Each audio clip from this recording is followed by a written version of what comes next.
Ang huling pagdalaw ni Pablo sa Troas. Nang Sabado ng gabi, nagtipon kami sa paghahati-hati ng tinapay. At dahil bibiyahe si Pablo kinabukasan, nangaral siya hanggang hating gabi. Maraming ilaw sa itaas ng silid na pinagtitipunan namin. May isang binata roon na ang pangalan ay Eutychus, na nakaupo sa bintana. At dahil sa haba ng pagsasalita ni Pablo, inantok siya at nakatulog ng mahimbing.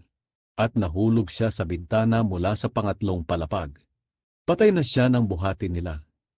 Pero bumaba si Pablo at dinapaan niya si Eutychus at niyakap.